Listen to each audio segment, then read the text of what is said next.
Эми простатиттин түрлөрү болот да. Негизи 4 түрү болот ошо.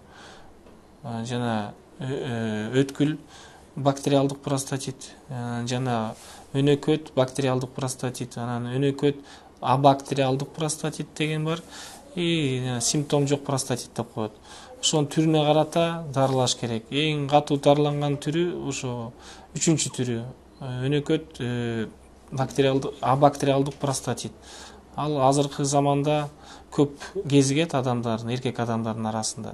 Ошонун себебинен кайсы простатит ошону билиш үчүн изилдөөнөн өткөндөн кийин уже кандай дары менен дарылаш керек. Доказательный медицина деген болот. Дүйнө жүзүн боюнча жанагы ар бир мамлекетте китеп жазылган. Guidelines деп коет, жана мисалы Европада. Бизде деле ал жана клиникалык аныктоолор бар да, ошентип айтат ар бир ооруга. Ошого карата жана антибиотик, же МПВС деп коет, жана да башка түрлүү дарылар бар, ошолор менен дарыласа болот. Анын үчүн диагнозун коюш керекпиз башында.